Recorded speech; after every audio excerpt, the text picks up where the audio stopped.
নমস্কার, Assam prime network থেকে আমি ইন্দ্রাণী আপনাদের স্বাগত জানাচ্ছি। জাতীয় স্বাস্থ্য মিশনের অন্তর্গত জাতীয় তামাক নিয়ন্ত্রণ কর্মসূচির অঙ্গ হিসাবে আজ অর্থাৎ বুধবার এক সচেতনতামূলক বাইসাইকেল র্যালির আয়োজন করা হয় কদমতলায়। জেলা স্বাস্থ্য দপ্তরের তত্ত্বাবধানে কদমতলা সামাজিক স্বাস্থ্য কেন্দ্রের পরিচালনায় এই বাইসাইকেল র্যালির আয়োজন করা হয়। এই বাইসাইকেল র্যালিতে যুবক যুবতী, স্কুল পড়ুয়া, ছাত্রছাত্রীরা অংশগ্রহণ করেন। কদমতলা সামাজিক স্বাস্থ্য কেন্দ্র প্রাঙ্গণ থেকে এই বাইসাইকেল র্যালিটি শুরু হয়ে কদমতলা আরডি ব্লক পর্যন্ত গিয়ে পুনরায় কদমতলা সামাজিক স্বাস্থ্য কেন্দ্র প্রাঙ্গণে এসে শেষ হয়। এতে উপস্থিত ছিলেন জেলা স্বাস্থ্য দপ্তরের এনপিএনসিডি এনটিসিপি এর programme officer doctor Alok Kumar Dhar, Kadamtala সামাজিক স্বাস্থ্য কেন্দ্রের এমওআইসি ডক্টর সন্দীপ দেব, কদমতলা থানার এএসআই জগদানন্দ গোস্বামী সহ অন্যান্যরা। অজাতীয় তামাক নিয়ন্ত্রণ কর্মসূচি বা জাতীয় তামাক নিয়ন্ত্রণ কার্যক্রম এটি হলো একটি সরকারি প্রোগ্রাম যা তামাক সেবন কমাতে এবং এর ক্ষতিকর প্রভাব সম্পর্কে সচেতনতা বাড়াতে কাজ করে। এই কর্মসূচির মূল লক্ষ্য হলো তামাকের ব্যবহার কমাতে, তামাক সেবনের ক্ষতিকর দিকগুলো সম্পর্কে মানুষের মধ্যে সচেতনতা তৈরি করা এবং তামাক নিয়ন্ত্রণ আইন কার্যকর করা। পরবর্তীতে আজ বেলা 12টা নাগাদ কদমতলা সামাজিক স্বাস্থ্য কেন্দ্রের হল ঘরে এক সাংবাদিকদের নিয়ে টিবি রোগ বিষয়ক সচেতনতামূলক আলোচনা সভা অনুষ্ঠিত হয়। মূলত কদমতলা স্বাস্থ্য কেন্দ্রের অধীন ডক্টর, স্বাস্থ্যকর্মী, এমপিডব্লিউ, আশা ওয়ার্কার সহ টিবি আক্রান্ত রোগী, টিবি রোগ থেকে সুস্থ হয়ে ওঠার রোগীদের নিয়ে আলোচনা রাখেন জেলা স্বাস্থ্য দপ্তরের টিবি রোগ বিষয়ক অফিসার সৌম্যকান্তি সিনহা। তাছাড়া ওনার সাথে উপস্থিত ছিলেন কদমতলা সামাজিক স্বাস্থ্য কেন্দ্রের এমওআইসি ডক্টর সন্দীপ দেব, আশা কর্মীদের নোডেল অফিসার দেবতম দেব চৌধুরী সহ অন্যান্যরা। কদমতলা সামাজিক স্বাস্থ্য কেন্দ্রের অধীন বর্তমানে 23 জন টিবি আক্রান্ত রোগী রয়েছেন। কদমতলা কুর্তি বিধানসভার বাসিন্দা আরফিন আলী, পিতা মৃত আরজ আলী, বাড়ি দক্ষিণ কদমতলা 3 নম্বর ওয়ার্ড এলাকায়। তিনি জেলা স্বাস্থ্য দপ্তর সহ কদমতলা সামাজিক স্বাস্থ্য কেন্দ্র থেকে পরিষেবা পেয়ে সুস্থ হয়েছেন, তাই অনেকটা খুশি তিনি। ধন্যবাদ জ্ঞাপন করলেন কদমতলা সামাজিক স্বাস্থ্য কেন্দ্রের ডক্টর সহ রাজ্য সরকারকে। এদিন আলোচনা সভা শেষে টিবি আক্রান্ত রোগীদের মধ্যে বিভিন্ন ধরনের খাদ্য সামগ্রী বিতরণ, পাশাপাশি টিবি রোগ থেকে যারা সম্পূর্ণ সুস্থ হয়েছেন তাদের পুরস্কার দেওয়া হয়। স্বাস্থ্য দপ্তরে এহেন উদ্যোগে খুশি রোগী সহ পরিবার পরিজনেরা।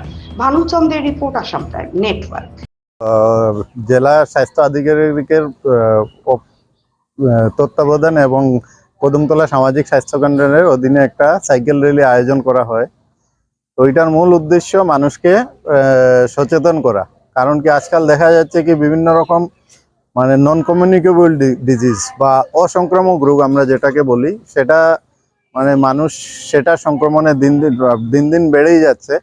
তো সেটা দিয়ে যাতে আমরা আমাদের জনসাধারণকে সচেতন করতে পারি, সেই জন্যই এই সচেতনতা র্যালি এবং তৎসঙ্গে আমাদের ন্যাশনাল টোবাকো কন্ট্রোল প্রোগ্রাম, সেটার অধীনেও আমরা এই র্যালিতে বিভিন্ন স্কুলের ছাত্রছাত্রীরা অংশগ্রহণ করে।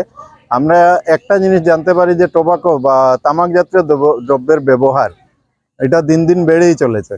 তো আমরা এই দুটার বিষয়ে একসাথেই যাতে আমরা অসংক্রামক রোগ এবং তামাক জাতীয় দ্রব্যর যাতে আমরা বর্জন করতে পারি। কারণ দেখা যাচ্ছে কি তামাক জাতীয় দ্রব্য গ্রহণ করার ফলেও বিভিন্ন রকম অসংক্রামক রোগের দিন দিন বেড়ে যাচ্ছে।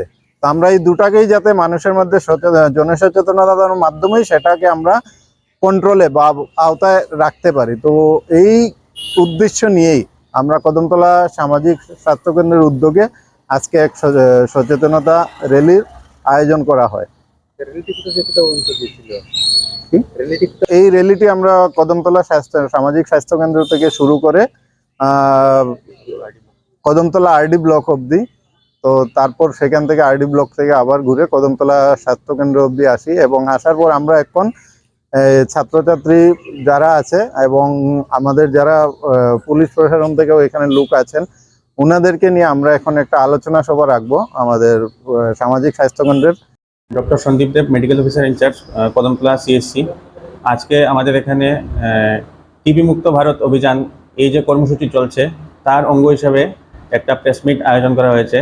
এই প্রেস মিটে আমাদের এখানে উপস্থিত আছেন ডিস্ট্রিক্ট থেকে district tuberculosis officer doctor Soumyakanti Sinha. আমার পাশে আছেন আমাদের এখানে আশা নোডেল অফিসার ডক্টর দেবোত্তম দেব চৌধুরী। আছেন আমাদের এখানে এসটিএস নিবাস নাথ এবং আমাদের এখানে যারা এমপিডব্লিউ সিএইচও।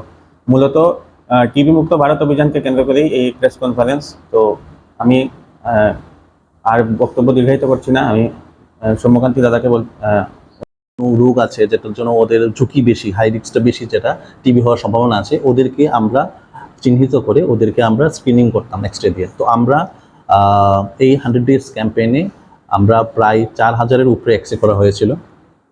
আর এর মধ্যে আমরা নেট টেস্টিং করেছিল, আমরা 4000-এর মতো আমরা নেট টেস্ট করেছিলাম, যাদের মানে নট অনলি যারা এক্সরে দিয়ে আমরা সাসপেক্টেড আছিল, যারা সিমটোম্যাটিক্যালি, যেমন আমরা জানি যে টিবির কী কী সিমটমস আছে, যেমন যদি 2 সপ্তাহ বেশি কাশি থাকে, যদি ওর বুকে ব্যথা বা 2 সপ্তাহ বেশি জ্বর থাকে, গায়ে গায়ে জ্বর, রাত্রে ওর ঘাম দিচ্ছে বা ওজন পড়ে যাচ্ছে, কফের সাথে রক্ত আসতে পারে না আসতে পারে, এইসব উপসর্গ থাকলে ওদেরকেও আমরা ওই নেট টেস্টিংয়ে পাঠাই। তো একটা কলম আমরা এক্সরে দিয়ে দেখলাম যে যারা অ্যাসিমটোম্যাটিক, যারা সিমটম নেই কিন্তু ওদের মধ্যে যদি টিবির লক্ষণ দেখা যায় এক্সরের মধ্যে, তাতেও আমরা নেট টেস্ট করানো হয়।